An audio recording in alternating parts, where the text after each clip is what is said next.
ನರೇಂದ್ರ ಮೋದಿ ಇದ್ದಾರಲ್ಲ, ಅವರು ಎಷ್ಟು ಒಳ್ಳೆಯವರಾಗಿ ಕಾಣುತ್ತಾರೋ ಅಷ್ಟೇ ಅವರಲ್ಲಿ ಕರ್ನಾಟಕದ ಬಗ್ಗೆ ದ್ವೇಷ ಇದೆ. ಕರ್ನಾಟಕದ ಬಗ್ಗೆ ದ್ವೇಷ ಇದೆ. ನಮಗೆ 15ನೇ ಹಣಕಾಸಿನ ಆಯೋಗದ ಪ್ರಕಾರ 11,495 ಕೋಟಿ ರೂಪಾಯಿ ಬರಬೇಕಾಗಿತ್ತು. 1 ರೂಪಾಯಿನೂ ಕೊಡಲಿಲ್ಲ. ಅವರೇ ಹೇಳಿದ್ದು,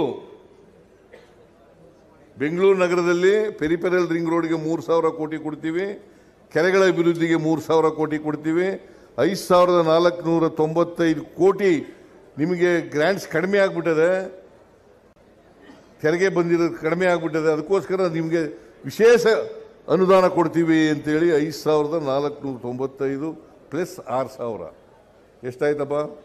11,495 ಕೋಟಿ. 1 ರೂಪಾಯಿನೂ ಕೊಡಲಿಲ್ಲ. 1 ರೂಪಾಯಿನೂ ಕೊಡಲಿಲ್ಲ.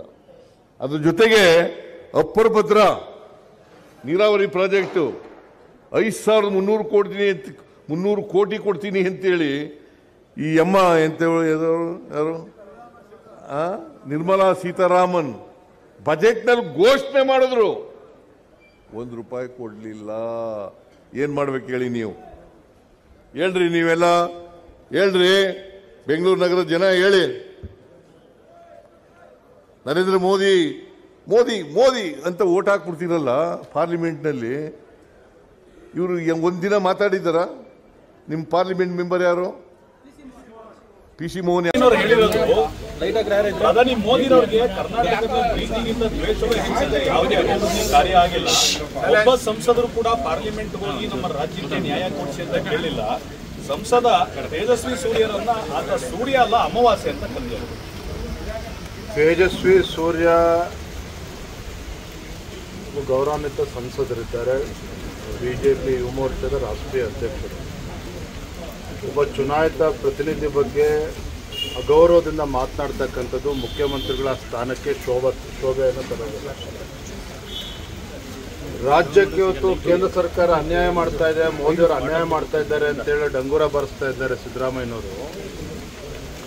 ಕೇಂದ್ರ ಸರ್ಕಾರದಿಂದ ರಾಜ್ಯಕ್ಕೆ ನ್ಯಾಯ ಕೊಟ್ಟಿದ್ದಾರೆ ವಿನ ಅನ್ಯಾಯಗಳು ಯಾವತ್ತೂ ಕೂಡ ಆಗಿಲ್ಲ. ಆದರೆ ನೀವು ಕಾಂಗ್ರೆಸ್ ಸರ್ಕಾರ ರಾಜ್ಯದಲ್ಲಿ ಅಧಿಕಾರಕ್ಕೆ ಬಂದಾಗಿನಿಂದ ಕಳೆದ 2.5 ವರ್ಷದಲ್ಲಿ ಯಾವ ಹೊಸ ಅಭಿವೃದ್ಧಿ ಯೋಜನೆಗಳನ್ನು ಅನುಷ್ಠಾನ ಮಾಡಿದ್ದೀರಿ?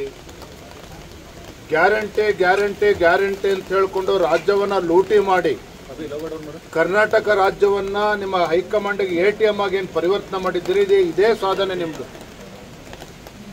ಕರ್ನಾಟಕದಲ್ಲಿ ಇವತ್ತು ಹಣ ಲೂಟಿ ಮಾಡಿ ರಾಹುಲ್ ಗಾಂಧಿಗೆ ATM ಆಗಿ ಏನು ಪರಿವರ್ತನೆ ಮಾಡಿದ್ದಾರಲ್ಲ, ಇದೇ ನಿಮ್ಮ ಸಾಧನೆ. ಇವತ್ತು ನೀವು ಕಳೆದ 2 ವರ್ಷದಲ್ಲಿ ಏನು ಸಾಧನೆ ಮಾಡಿದ್ದೀರಿ ರಾಜ್ಯದ ಜನತೆಗೆ ತಿಳಿಸಿ. ದಿನ ಬೆಳಗಾದರೂ ಕೂಡ ಹೊಸ ಹೊಸ ನಾಟಕವನ್ನು ಪ್ರಾರಂಭ ಮಾಡ್ತೀರಿ. ತಮ್ಮ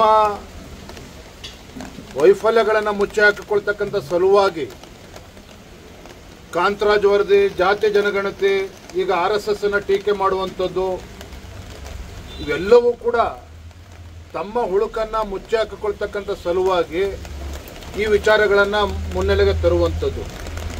ಕೇಂದ್ರದ ಬಗ್ಗೆ ಮಾತನಾಡ್ತಕ್ಕಂಥ ಸಿದ್ದರಾಮಯ್ಯನವರು 15-16 ಬಜೆಟ್ಗಳನ್ನು ಮಂಡನೆ ಮಾಡಿದ್ದೀವಿ ಅಂತೇಳಿ ತಾವು ಜಂಬ ಕೊಚ್ಕೊಳ್ತೀರಲ್ಲ. ರಾಜ್ಯದಲ್ಲಿ ಕಳೆದ 2.5 ವರ್ಷದಲ್ಲಿ ಯಾವ ಹೊಸ ಯೋಜನೆಯನ್ನು ತಂದಿದ್ದೀರಿ ಅದನ್ನು ಹೇಳಿ. ಕರ್ನಾಟಕದ ಗ್ಯಾರಂಟಿಗಳು ದೇಶಕ್ಕೆ ಮಾದರಿ ಅಂತ ಹೇಳ್ತಾ ಇದ್ದೀರಿ.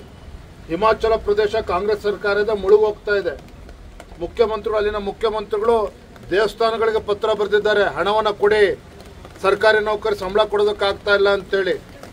ನಿಮ್ಮ ಗ್ಯಾರಂಟಿ ಮಾಡಲನ್ನ ನಂಬಿಕೊಂಡು ತೆಲಂಗಾಣ ರಾಜ್ಯದ ಮುಖ್ಯಮಂತ್ರಿಗಳು ಏನು ಗ್ಯಾರಂಟಿಗಳನ್ನು ಕೊಟ್ಟಿದ್ದಾರೆ, ಅಲ್ಲೂ ಕೂಡ ಅದೇ ರಾಜ್ಯದಲ್ಲೂ ಕೂಡ ಇದೇ ಫಸ್ಟ್.